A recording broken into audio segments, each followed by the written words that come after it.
आज मैंने बनाया फ्रेश पिज़्ज़ा डो, जिसके लिए मैं यहाँ पे ले रही थी ड्राई यीस्ट। ये इंस्टेंट यीस्ट है।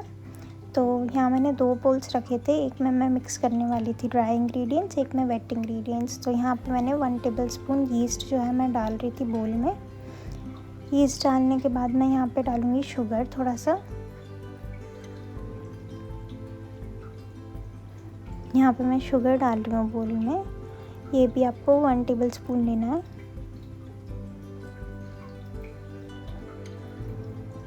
एंड उसके बाद में मैंने ये वाला बोल जो है थोड़ा एक साइड में रख के दूसरे वाले बोल में मैदा निकाल लिया था। मैदा हमें यहाँ पे टोटल 2 कप्स डालना है, बट मेरे पास यहाँ पे 2 मतलब जो 1 कप है उसका मेजरमेंट नहीं था, 1/3 कप का था। तो मैंने यहाँ पे 6 कप्स डाले हैं, 1/3 cup, that is equal to 2 cup of maida. तो यहाँ पे मैं मैदा डाल रही थी, तब तक एक्चुअली मैंने पानी गर्म होने चढ़ा रखा था एंड पानी गर्म ज़्यादा हो गया था, so it became hot water. तो हॉट वाटर अगर मैं यीस्ट में डाल देती तो मेरा जो यीस्ट है पूरा डीएक्टिवेट हो जाता, मुझे यीस्ट का कोई यूज़ ही नहीं आता एंड फिर मेरा डो अच्छा नहीं लगता। सो जो हॉट वाटर है वो मैंने थोड़ी देर के लिए रखा था ताकि वो हम एक्चुअली हॉट वाटर यहाँ पे नहीं यूज़ कर सकते, हमें लूकवार्म वाटर ही यूज़ करना होता है। सो एक बार जो मैंने मतलब मैदा पूरे बोल में डाल दिया था, तो थोड़ा एक बार हल्का सा स्टर कर लिया उसको। थोड़ा सा स्टर करने के बाद अब ये जो मैं है मैदा का जो बोल है वो एक दूसरे साइड पे रख दूँगी। आई थिंक यहाँ पे मैंने थोड़ा सा जो है सॉल्ट भी डाला था। मैंने यहाँ पे एटलीस्ट 3 टीस्पून सॉल्ट लिया था, बट आपके टेस्ट के अकॉर्डिंग आप इसमें सॉल्ट ऐड कर सकते हैं, क्योंकि कई लोग ज़्यादा नमक वाला डो खाना पसंद करते हैं, कई लोग कम वाला, कई लोग मीडियम नमक खाते हैं। सो आप अपने हिसाब से सॉल्ट यहाँ पे डाल सकते हैं। सो इसके बाद मैं यहाँ पे डाल रही हूँ 1 टेबलस्पून ऑलिव ऑयल। मैंने यहाँ पे ऑलिव ऑयल यूज़ किया है, बट आप यहाँ पे कोई भी न्यूट्रल ऑयल जो है यूज़ कर सकते हैं, उसमें कोई भी इशू नहीं आएगा। अगर आपको ऑलिव ऑयल यूज़ करना है तो आप ऑलिव ऑयल यूज़ कर सकते हैं, न्यूट्रल ऑयल यूज़ करना है तो न्यूट्रल ऑयल को यूज़ कर सकते हैं। थोड़ा सा मैंने यहाँ पे हल्का स्टर दे दिया था एंड इसके बाद में मैं इस बोल को जो है साइड में रख दूँगी। सो मैदा वाला बोल हमने साइड रख दिया एंड जिस बोल में हमने यीस्ट एंड शुगर ऐड किया था वो वाला बोल मैंने आगे ले लिया है। यहाँ पे मेरा जो वाटर है वो वार्म स्टेज में आ गया था, तो मैं अब उसे यहाँ पे यीस्ट एंड शुगर में डाल रही हूँ। धीरे धीरे करके आपको यहाँ पे at least 3/4 cup of warm water लेना है एंड यीस्ट एंड शुगर में ऐड करना है। 3/4 कप वाटर ऐड करने के बाद आप जेंटली थोड़ा सा जो मिक्सचर है उसको मिक्स कर दें एंड उसके बाद में उसे साइड में रख दें।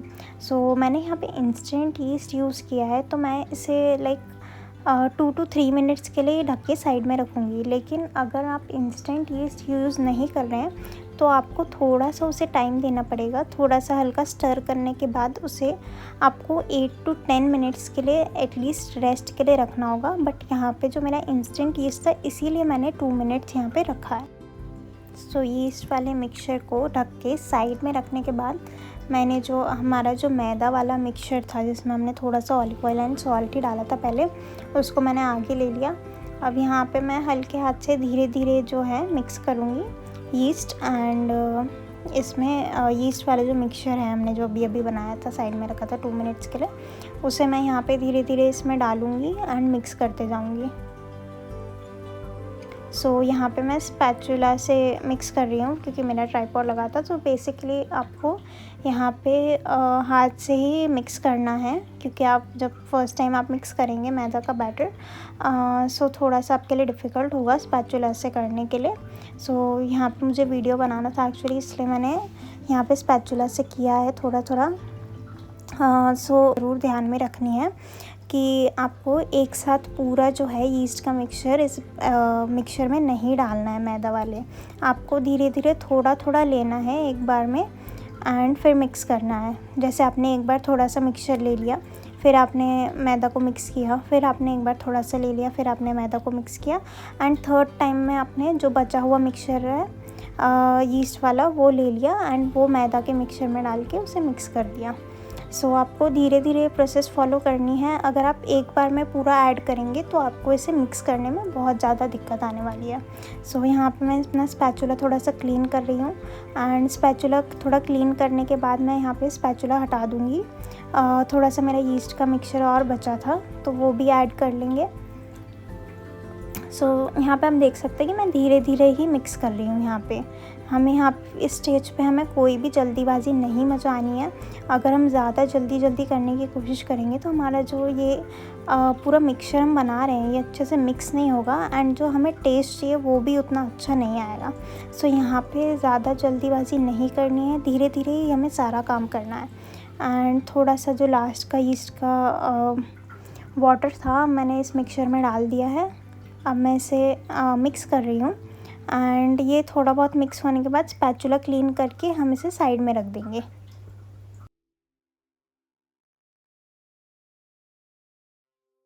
सो स्पैचुला क्लीन करके मैंने यहाँ पे एक साइड में रख दिया है। अब मैं यहाँ पे डाल रही हूँ थोड़ा सा वाटर एंड यहाँ पे मैं डो बना रही हूँ। सो आटा तो हाथ से ही लगेगा आपका। सो आपको धीरे धीरे ये जो हमने पूरा मिक्सचर प्रिपेयर किया है इसमें धीरे धीरे थोड़ा पानी करके डालना है। जैसे हम रोटी का आटा लगाते हैं बिल्कुल उसी तरीके से आपको ये आटा लगाना है। थोड़ा करके पानी डालेंगे एंड नीड करते जाएंगे एंड इस जो आटा लगेगा ये हमारे मैदे का, इसे हम थोड़ा सा हाथ में लेके ऐसे स्क्वीज़ करते रहेंगे। सो आप वीडियो में देख सकते हैं मैं किस तरीके से इस आटे को लगा रही हूँ। नॉर्मल जो गेहूं की रोटी का आटा लगता है उसी टाइप से आटा लगेगा।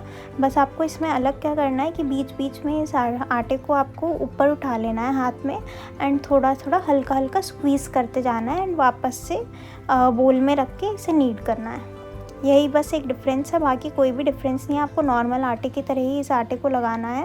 पूरा अच्छे से साइड्स वगैरह सब कुछ क्लीन कर लेना है बोल का। अच्छे से नीड करना है इस आटे को। जितना अच्छा आप नीड कर सकते हैं उतना अच्छा नीड करना है अपने इस आटे को, क्योंकि ये इसी डो से हमारा जो है पिज़्ज़ा बनने वाला है। इसी से हमारे पिज़्ज़ा का पूरा टेस्ट आने वाला है। तो जितना अच्छा आप इसे नीड करेंगे उतना अच्छा टेस्ट आएगा। सो इसलिए यहाँ पे मैं अच्छे से इस डो को नीड कर रही थी। सो थोड़ा सा नीड करने के बाद मैं जो है इस डो को साइड में रख लूँगी एंड यहाँ पे ना हमें एक डैम्प क्लॉथ भी रेडी करना है। सो आपको उस क्लॉथ को पूरा गीला नहीं करना है, हल्का सा उस पर पानी स्प्रे कर दीजिए। इतना कि जितना मतलब उसमें से ड्रॉप्स नहीं गिरे पानी के, बट वो थोड़ा सा गीला रहे। सो डैम्प क्लॉथ मैंने यहाँ पे ले लिया था एंड इसको अच्छे से कवर कर दिया पूरे डो को।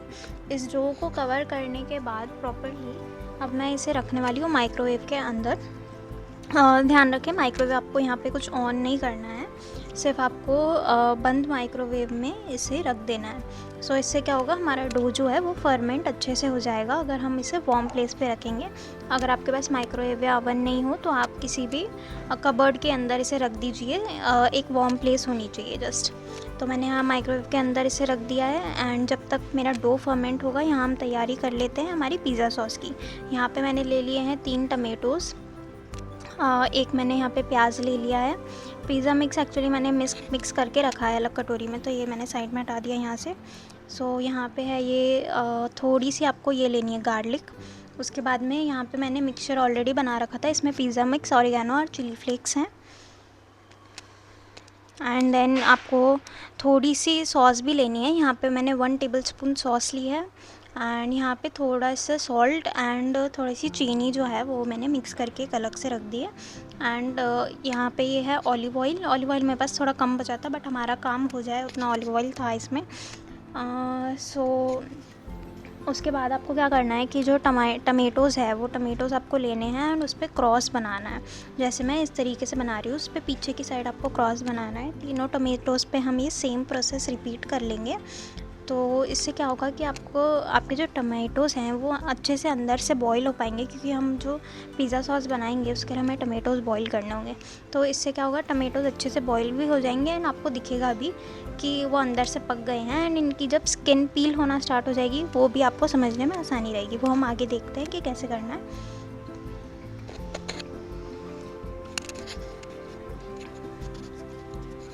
नाउ यहाँ पे मेरे पास है प्याज और गार्लिक।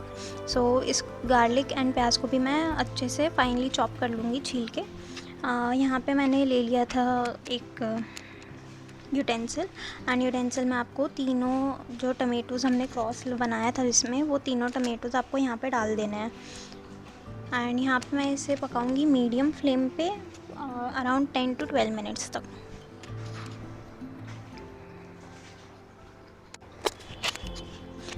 तो जब तक हमारे जो टमेटोज़ हैं वो बॉईल हो रहे हैं, मैंने यहाँ पे एक कढ़ाई ले ली है।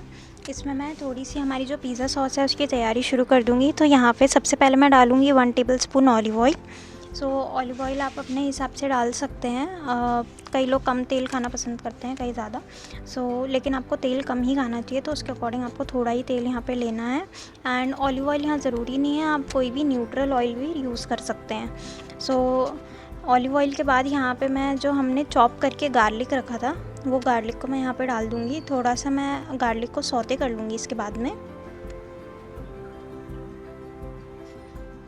गार्लिक सौते होते ही आपको वेजिटेबल सारी कट करके रेडी रखनी है, क्योंकि गार्लिक जब सौते हो जाएगा तो उसके बाद हम लोग प्याज भी डालने वाले हैं इसके अंदर। गार्लिक मैं यहाँ पे थोड़ा सा सौते कर रही हूँ, एंड इसके बाद हम लोग इसमें डालेंगे ऑनियन।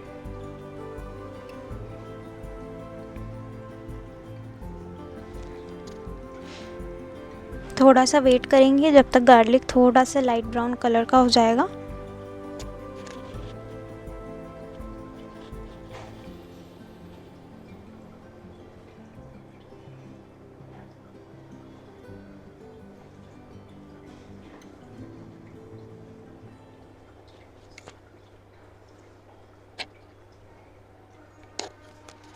अब यहाँ पे मैं डाल रही हूँ चॉप्ड ऑनियन।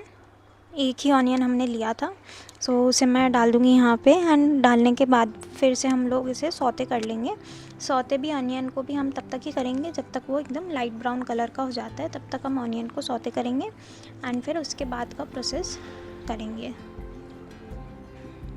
यहाँ पे मैं सौते ही कर रही हूँ, लाइट ब्राउन टर्न हो गया था ऑनियन। यहाँ पे मैं सबसे पहले हमने जो टमाटो केचप निकाल के रखी थी 1 टेबलस्पून, वो मैं यहाँ पे डाल रही हूँ। यहाँ पे मैं गैस ही ऑन करना भूल गई थी, फिर मैंने बाद में देख के गैस ऑन किया।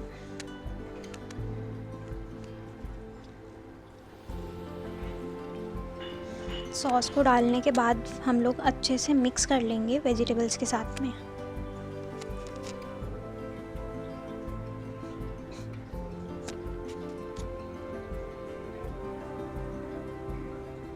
यहाँ मैं गैस ऑन कर रही हूँ। गैस ऑन करके फिर हम सारी चीज़ें सौते करेंगे।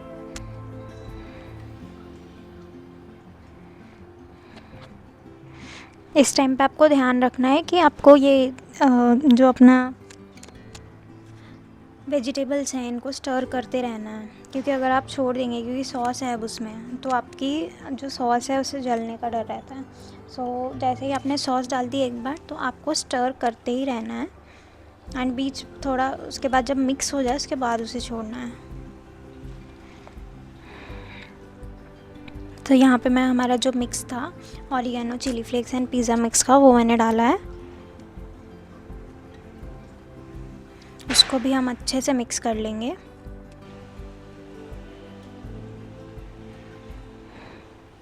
ये मिक्स होने के बाद अब यहाँ पे मैं हम लोग ने जो सॉल्ट एंड जो चीनी का मिक्सचर है वो भी हमें इसमें डाल देना है और उसको भी अच्छे से हमें मिक्स कर लेना है। पिज़्ज़ा सॉस के लिए उतना प्रोसेस करके हम वो वाला फ्लेम बंद कर देंगे। अभी मैं आ गई हूँ नेक्स्ट वाला हमारा ये टमेटोज़ का यूटेंसिल देखने के लिए। तो टमेटोज़ जो है अच्छे से पक गए थे, तो मैंने उसे अच्छे से स्ट्रेन करके एक जो है जाली है उसमें निकाल लिया है। इसे मैं थोड़ी देर के लिए यहाँ पे रख के छोड़ दूँगी, एटलीस्ट 15-20 मिनट्स। तब तक हमारे जो टमेटोज़ हैं वो अच्छे से ठंडे हो जाएंगे एंड ठंडे होने के बाद में हम इसे पील कर लेंगे।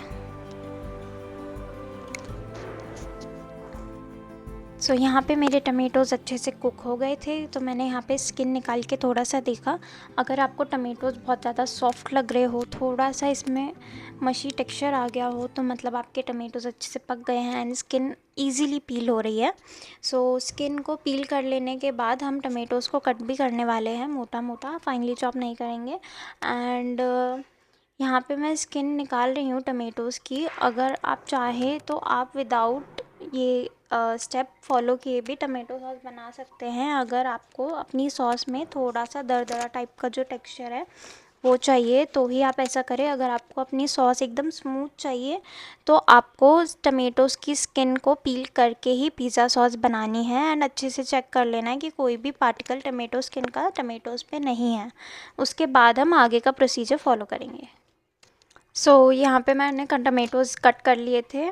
एंड टमेटोज़ आपको ध्यान रख के कट करने हैं कि फाइनली चॉप नहीं करने हैं, मोटा मोटा उन्हें कट करना है। एंड अब हम इन टमेटोज़ को डालने वाले हैं सेम कढ़ाई में जहाँ पे हमने सौते किया था ऑनियन और गार्लिक। अब मैं इन टमेटोज़ को डाल रही हूँ कढ़ाई में। एंड इसके बाद हम इन टमेटोज़ को भी सौते करेंगे।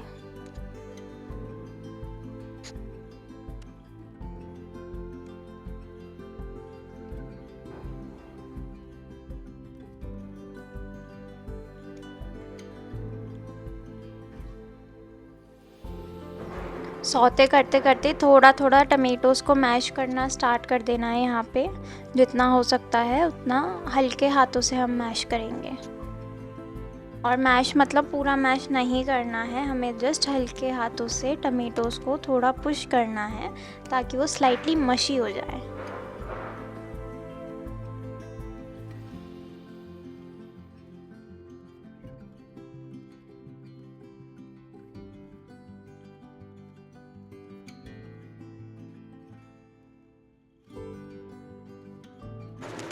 यहाँ पे मेरे जो टमेटोज़ हैं वो अच्छे से कुक हो गए थे ग्रेवी के साथ में।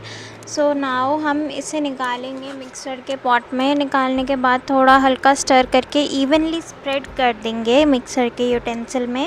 एंड इसे हम उसके बाद फाइनली ग्राइंड कर देंगे। ये ग्राइंड होने के बाद में यहाँ पे मैं थोड़ा सा फ्लावर जो है वो डस्ट करूँगी स्लैब के ऊपर। प्लेन स्लैब ले ले, पूरा स्लैब को पहले क्लीन कर लीजिए। प्लेन स्लैब पे थोड़ा सा ऑल पर्पस फ्लोर को डस्ट कर देंगे ताकि हम अभी जो अपना पिज़्ज़ा डो है उसका हम बेस बनाने वाले हैं। वो बेस हमारे स्लैब पे चिपकना नहीं चाहिए, उसके लिए मैंने यहाँ पे फ्लोर थोड़ा सा स्प्रेड किया। उसके बाद हम अपना डो ले लेंगे। डो को हम अच्छे से एक बार और नीड कर लेंगे।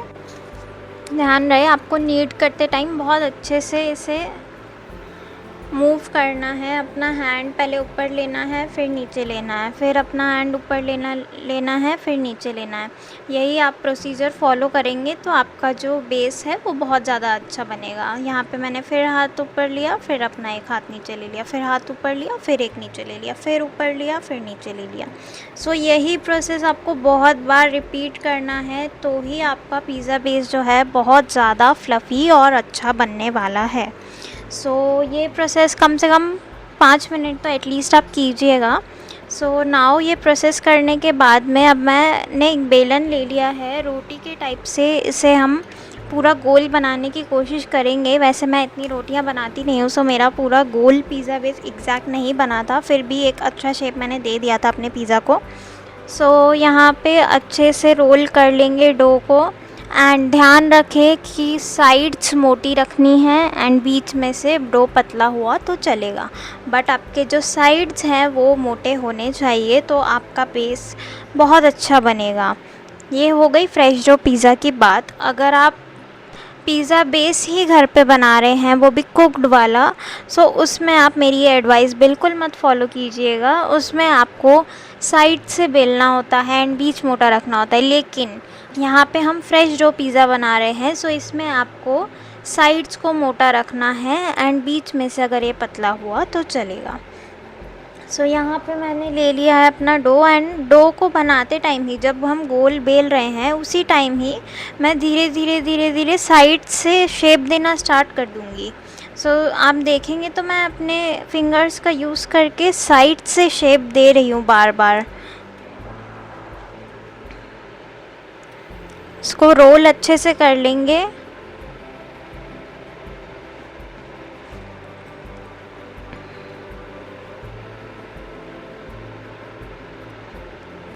ध्यान रहे आपने जितना डो लिया है उसके हिसाब से बराबर आपका गोल पिज़्ज़ा बनना चाहिए। अगर वो बहुत ज़्यादा छोटा हो गया या बहुत बड़ा हो गया तो अगर बहुत बड़ा हो गया तो बहुत पतला बनेगा, अगर बहुत छोटा हो गया तो बहुत मोटा बेस बनेगा। सो आपको ठीक क्वांटिटी में उसे बेलना है, इसका ध्यान रखना है। यहाँ पे मैं फिंगर्स से साइड की शेप दे रही हूँ क्योंकि साइड हमें मोटी रखनी है, तो साइड की तरफ मैं डो को पुश करते जा रही हूँ। वही आपको प्रोसेस रिपीट करना है, साइड की तरफ से डो को पुश करते रहना है ताकि एक सर्कल टाइप बन जाए एंड बीच में से फिर आप उसे बेल सकते हैं।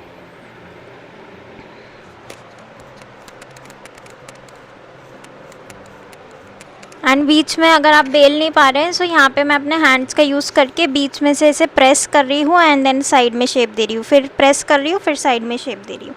सो अगर आपसे बेलन से नहीं हो पा रहा है सो आप ये वाला मेथड भी यूज़ कर सकते हैं। ये मेथड भी बहुत ईजी है एंड आपको ईजीली आ जाएगा, इसमें कोई रॉकेट साइंस नहीं है। बिल्कुल भी डरना नहीं है डो बनाते टाइम कि कुछ गलत हो जाएगा, क्योंकि गलत हो भी गया so you can roll the dough again and again give the shape to the dough, लेकिन प्रैक्टिस अच्छे से करना है। एंड पिज़्ज़ा बेस यहाँ पे मेरा ऑलमोस्ट रेडी है, बस मैं फाइनल फिनिशिंग्स दे रही हूँ यहाँ पे।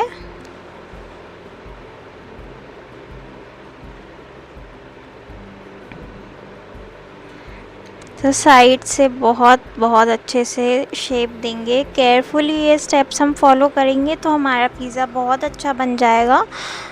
कुछ भी इसमें डरने की बात नहीं है। So once you are done with the dough, इस पे आप टॉपिंग्स लगाना स्टार्ट कर सकते हैं, वो हम अभी आगे करेंगे। मैं आपको पूरा प्रोसेस यहाँ पे इसलिए दिखा रही हूँ, कई वीडियोस में आप फास्ट फॉरवर्ड करके प्रोसेस देखते हैं तो समझ नहीं आता एक्चुअली में करना क्या है। सो यहाँ पे मैं पूरा प्रोसेस आपको दिखा रही हूँ एग्जैक्ट कि मैंने कैसे किया है, कितना टाइम लगता है ये डो बनाने में। फिर भी लाइक पूरा वीडियो नहीं है, ऑलमोस्ट आपको 5-7 मिनट्स और एक्स्ट्रा ही लगने वाले हैं। सो अच्छे से शेप देना है, कहीं से भी बहुत पतला पिज़्ज़ा नहीं हो जाना चाहिए, कहीं से भी बहुत ज़्यादा मोटा नहीं होना चाहिए। पूरा जो सर्कल है वो पूरा सर्कल इक्वल रहना चाहिए, सिर्फ साइड्स मोटे रहने चाहिए, बाकी पूरा इक्वल रहना चाहिए। सो इतनी मेहनत करने के बाद पिज़्ज़ा बेस हमारा तैयार हो गया था। यहाँ पे मैं सॉस लगा रही हूँ पिज़्ज़ा बेस पे। अब पिज़्ज़ा सॉस लगाते वक्त भी ध्यान रखें कि हर साइड में पिज़्ज़ा सॉस आपका लग जाना चाहिए, कहीं भी ऐसे नहीं रहना चाहिए एक जगह पे पिज़्ज़ा सॉस है एक जगह पे नहीं है। इवनली हमें टाइम लेना है, टाइम लेके इसे स्प्रेड करना है, जल्दीबाजी में नहीं बनाएंगे क्योंकि फिर आपके पिज़्ज़ा में फ्लेवर अच्छा नहीं आएगा। सो इवनली हर जगह पे लेना है, हर जगह पे पिज़्ज़ा सॉस को स्प्रेड कर लेना है ताकि आपका पिज़्ज़ा फ्लफ़ी के साथ साथ बहुत ज़्यादा फ्लेवरफुल भी लगे एंड ब्लैंड टेस्ट बिल्कुल भी ना आए।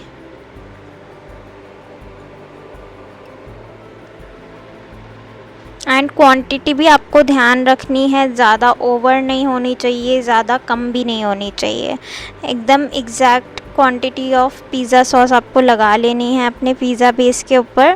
That is around 1 tablespoon to 1.5 tablespoon. So pizza sauce लगने के बाद यहाँ पे मैं ऐड कर रही हूँ चीज़। यहाँ पे मैं एक्चुअली यूज़ कर रही हूँ अमूल की डाइस्ड मार्गरीटा चीज़, इससे आपका फ्लेवर बहुत अच्छा आएगा। अगर आप रेगुलर चीज़ यूज़ करेंगे तो आपका पिज़्ज़ा अलग दिखेगा, बट अगर आप रेस्टोरेंट स्टाइल पिज़्ज़ा बनाना चाहते हैं so I would highly recommend you कि आप अमूल का डाइस्ड मोज़रेला चीज़ जो है वो ही लें एंड उसी को आप डाल दीजिए यहाँ पे। चीज़ को भी बहुत अच्छे से स्प्रेड कर लेना है, हर जगह अच्छी क्वांटिटी में चीज़ डालना है हमें। एंड इसके बाद मैं बेसिल के जो लीव्स हैं उसको थोड़ा ऊपर रखने वाली हूँ। बेसिल अगर आपके पास अवेलेबल है तो भी चलेगा, नहीं है तो भी चलेगा, बट बेसिल से फ्लेवर बहुत अच्छा आता है। सो यहाँ पे मैं ले रही हूँ अराउंड 4 to 5 बेसिल लीव्स। इसका स्टेम तोड़ लेंगे एंड इवनली हम इसे पिज़्ज़ा पे स्प्रेड करने वाले हैं। सो इतना जो मेरा पिज़्ज़ा बेस का साइज़ है इस पे अराउंड 4 to 5 बेसिल लीव्स जा सकते हैं, बट ध्यान रखें कि बेसिल लीव्स को आप ओवर भी नहीं डालना, क्योंकि अगर आप बहुत ज़्यादा उसको भर देंगे तो पिज़्ज़ा का टेस्ट भी कड़वा हो सकता है। सो नॉर्मली 4 to 5 इस साइज़ के लिए सही है। एंड अगर आपको मेजरमेंट नहीं आ रहा है सो आप इस टाइप से देख सकते हैं। जैसे आपका पिज़्ज़ा बेस कुछ ज़्यादा बड़ा है तो उसमें 7-8 स्लाइसेस हो रहे हैं, तो हर स्लाइस पे एक बेसिल लीव हो सकती है, या हर 2 स्लाइसेस के बीच में एक बेसिल लीव हो सकती है। सो उतना ही आपको लेना है बेसिल एंड अच्छे से स्प्रेड कर लेना है। एंड नाउ मैं ट्रांसफ़र कर रही हूँ इसको हमारे पिज़्ज़ा शीट पे। सो ये अवन में जाएगी सीधा अंदर। सो इसको अच्छे से इस पे स्प्रेड कर लेंगे। थोड़ी बहुत जो है शेप ऊपर नीचे होती है तो हम ये मैश पे रख के इसकी शेप को वापस से थोड़ा सा सही कर सकते हैं। इसको सही कर लेने के बाद में फिर हम इसे डालेंगे अवन में। सो अवन मेरा यहाँ पे प्री हीट होके रखा हुआ था। अब यहाँ पे हमने डाल दिया है इसको अवन में। अराउंड 10 मिनट्स में आपका पिज़्ज़ा बन जाएगा। तो 10 मिनट्स तक हमें इसे पकाना है। बीच बीच में खोल के देखते रहना है एंड बीच बीच में हमें पिज़्ज़ा को घुमाना भी है, क्योंकि पिज़्ज़ा अवन की जो हीट है वो हर जगह अनइवन होती है। सो आपको बार बार पिज़्ज़ा को घुमाना पड़ेगा पिज़्ज़ा अवन में।